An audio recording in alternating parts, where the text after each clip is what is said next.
Hey everyone, this is Bryce from On the Block with Bryce. If you follow me on Facebook, you know that I said it's going to be a couple more weeks until we get another podcast episode going because Jerkcat Entertainment is focusing all of its efforts on releasing the Joyride Aviator album, which is true.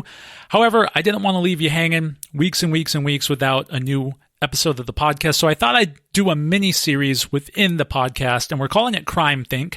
It's an Orwellian term from the book 1984. If you haven't read it yet, check it out. And in this little mini-series called CrimeThink, I'm just going to spend, 5, 7, maybe 10 minutes going over a topic that happened sometime within the week. Just going over it with you, giving you my thoughts, and hopefully giving you some perspective on the topic at hand, and of course, helping you draw your own conclusions. And on this first episode of CrimeThink, we're going to take a look at a press secretary conference that happened just a few days ago. Jen Psaki is Joe Back-in-Chain's Biden press secretary, and she said something really interesting when it came to the vaccines and masking. And we're going to play this whole clip, not in its entirety. We're going to chop it up and break it down piece by piece. But first, I just want to give you what she said regarding the vaccines and going back to normal. I found it very interesting, so take a listen. It's not just a vaccine, as obviously an incredible medical breakthrough, and we want every American to have one. But even after you're vaccinated, social distancing, wearing masks are going to be essential, and we'll need to continue communicating about that through health and medical experts.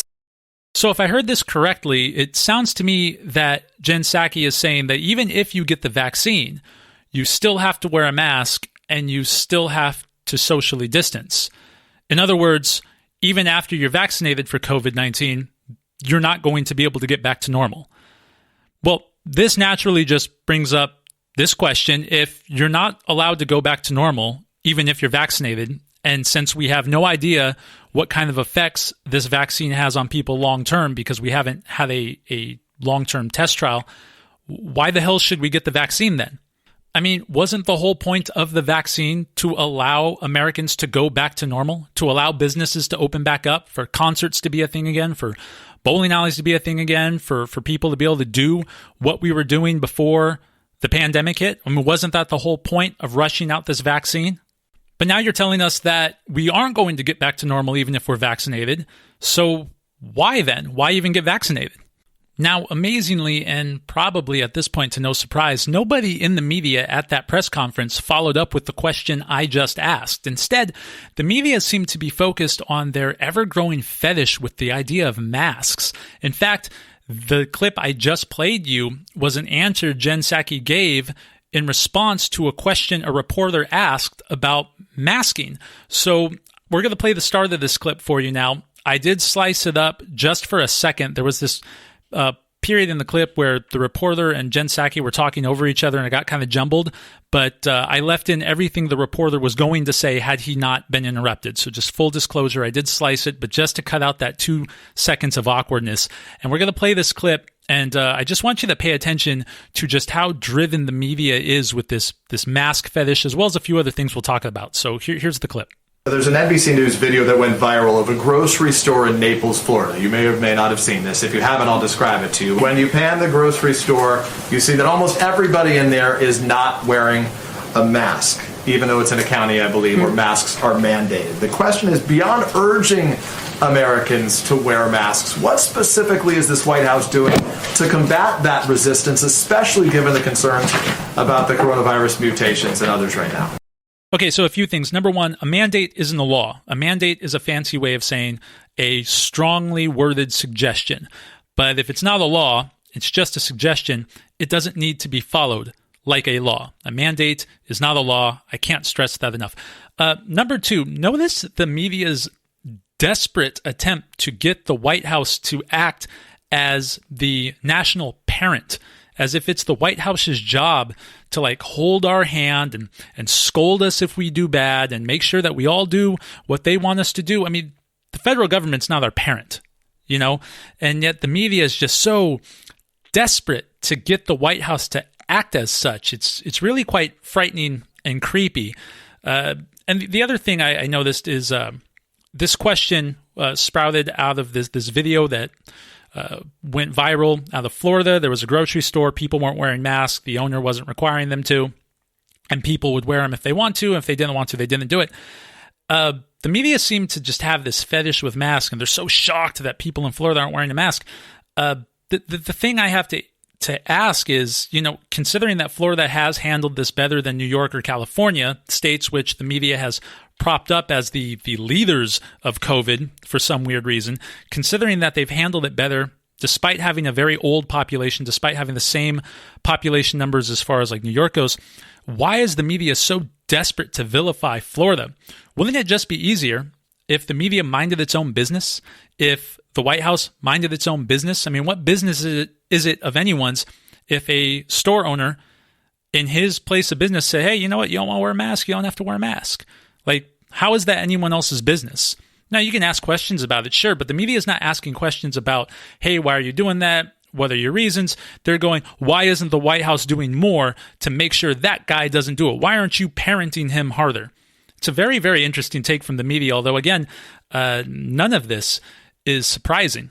But the media doesn't just stop there when it comes to asking why Joe Back in Chains Biden isn't acting more like the proverbial dad of the United States. They keep going with the series of questions, and Jen Psaki's answer to this next clip we're going to play you, it's pretty funny. We're going to break it down, but just take a listen. What do you say to the folks like those that we saw in this video? I believe one of the folks who owns or runs that store who said he doesn't believe that 450,000 Americans have died of coronavirus. At the end of the day, we need everybody on board to beat this virus. What do you tell them? We try to fight the misinformation with facts, Peter. Okay, stop real quick. Putting out facts is fine. In fact, it's highly helpful and suggestive in situations like this. And I understand that since this is a novel coronavirus, the facts are going to change. But when it comes to that 450,000 dead number that the press just gave out, the fact of the matter is that number is off. That is an overestimated number. That is a fact. And I'm not the only one to say it. Many doctors have said it. The CDC itself has said that they are inflating the numbers.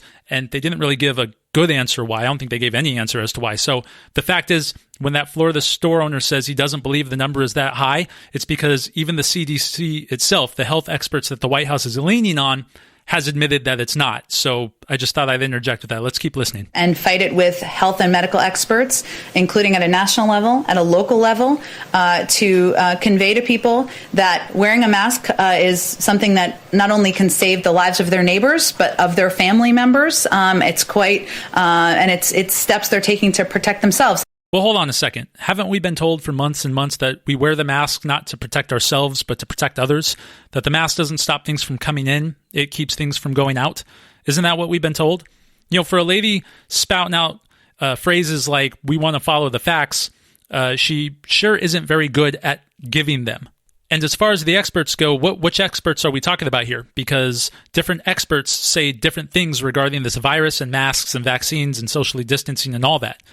Now, we know that the White House is leaning very heavily on Anthony Fauci, who has spent more time lately having his head up his own ass, tasting his spleen, because he's buying into his own press than actually doing anything about COVID. But even Anthony Fauci has been horrendously inaccurate throughout the course of this pandemic. And now, again, this is a new virus. The scientific method is playing out in real time.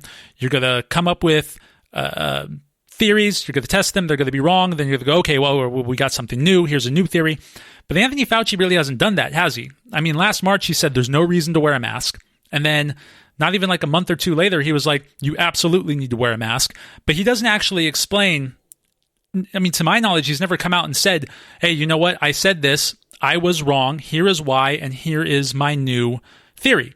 He just kind of memory holes the last thing he said in place of the new thing he's saying and pretends that he never said that last thing at all. And of course, the media doesn't ask him to connect those 2 points with any type of bridge whatsoever. So that's just a few things about that. Let's keep listening. I mean, we know statistically, or from our health experts, I should say, that if Americans wore masks for 100 days, 50,000 lives would be saved. We know it's not going to be overnight, but we're going to continue to communicate about it in a non-political way, in a factual way, so that Americans can take steps to save themselves. Again, which experts are we talking about here? Because different experts have said different things. If you want to follow these experts but not consultate with these experts and get a wider range of ideas in order for you to kind of figure out what's best for the country on a federal level, then you're really not doing your job, are you? If you're just leaning on one source. So again, which experts are we talking about here? Another thing I noticed on that last little bit of the clip, masking for 100 days would save 50,000 lives. I will just ask something the press is never going to ask. Where are you getting those numbers? Which experts told you that? And how the hell do they know those numbers are accurate? If 100 days of masking will save 50,000 lives, will 101 days of masking save 50,001 lives? So then why not 200 days of masking? Why not 2,000 days of masking? I mean, these numbers are arbitrary, they don't make sense, and they're backed up by zero testing, I would imagine. Like, these are just thrown out there. It's just thrown out there because it sounds good, I would imagine.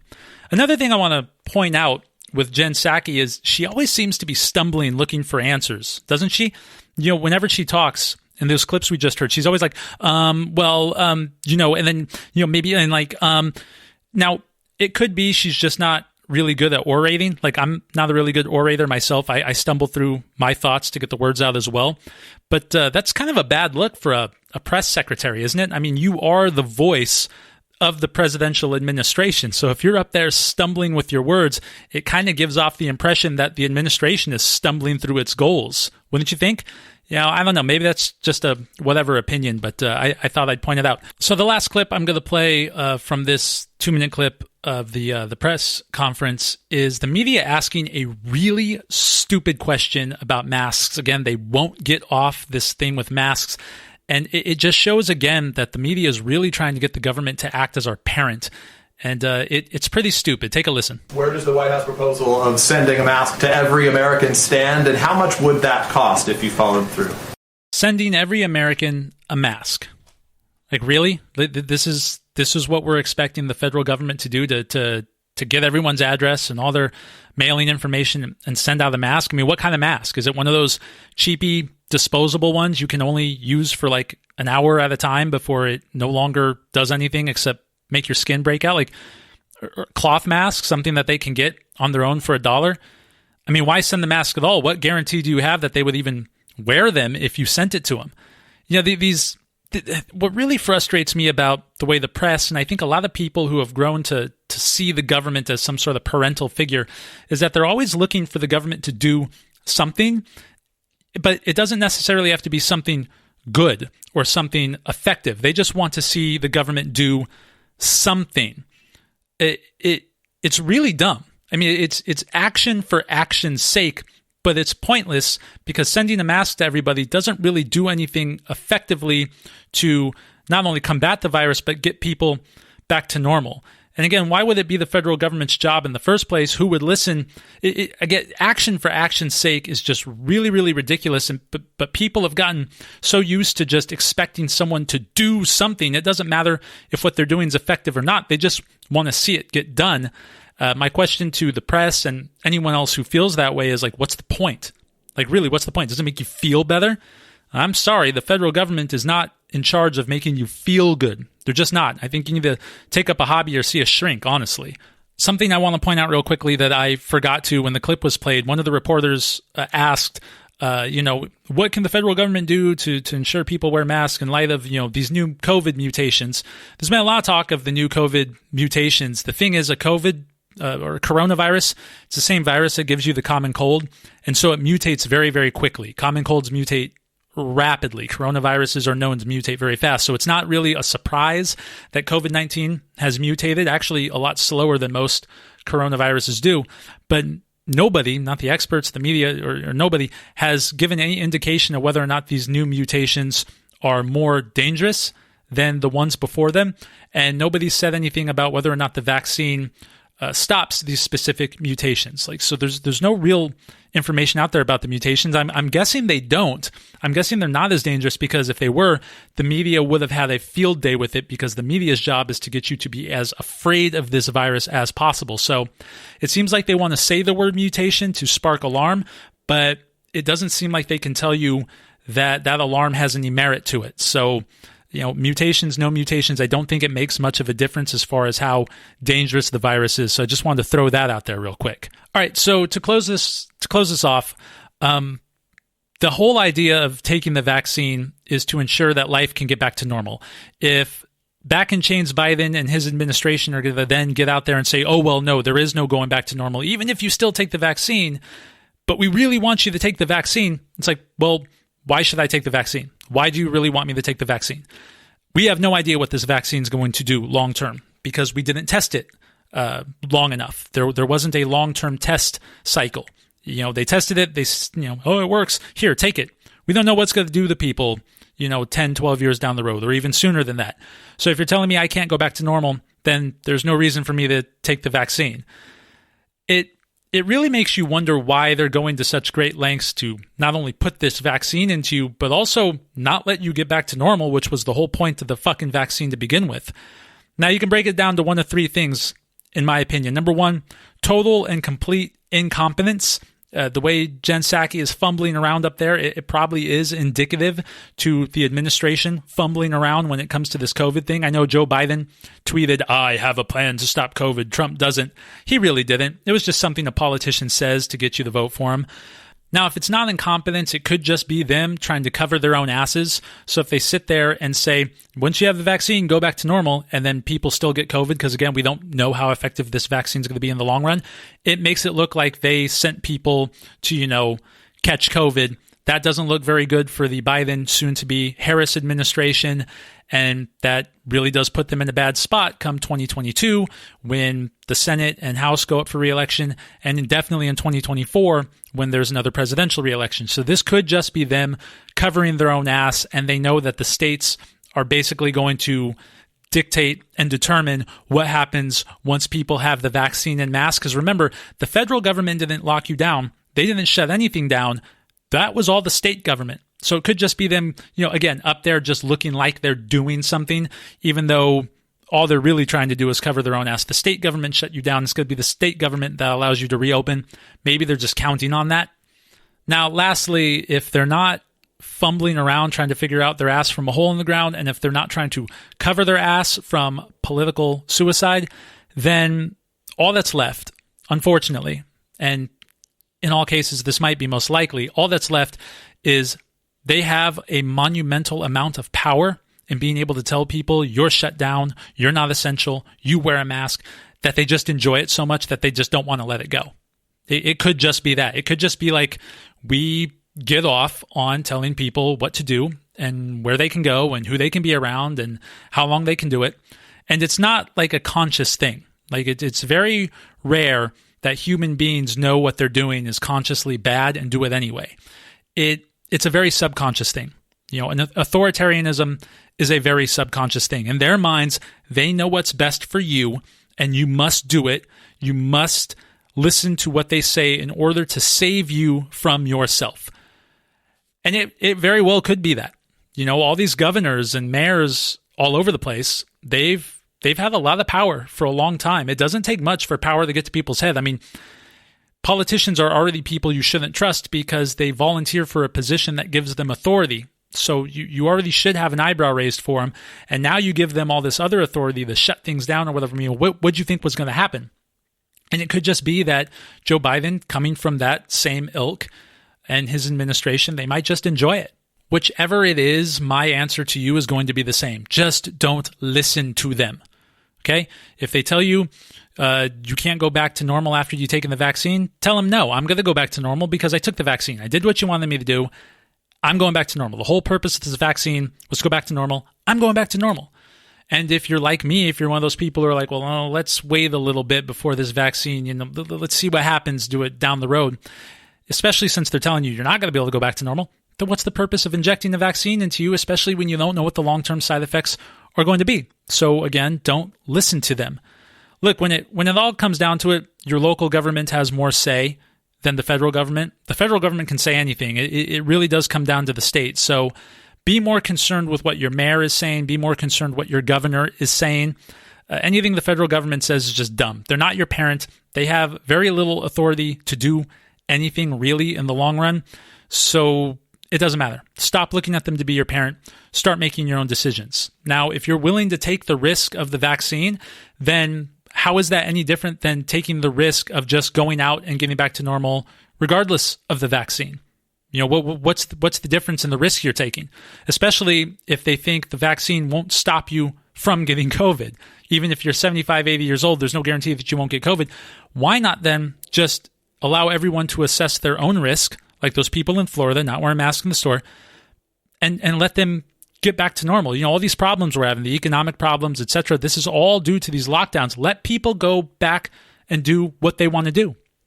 They're so concerned with spitting out facts. Here's a couple of facts about coronavirus. It doesn't kill people younger than 20, statistically speaking. And people younger than 65, they might have a hard time with the virus, but they're not dying from it, again, statistically speaking, especially if they don't have any underlying conditions or whatever. Let people get back out there and do what they want to do. It's not going away. The vaccine's not going to make it go away. The thing mutates, for Christ's sake.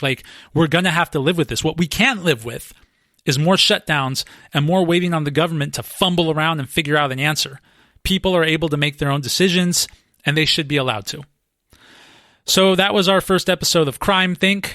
That went really long. I thought it was going to be half as long, but that's all right. I hope you got some enjoyment out of it. We will be back with another episode of CrimeThink whenever I feel like it. Have a good day. Thanks for listening. We'll catch you next time.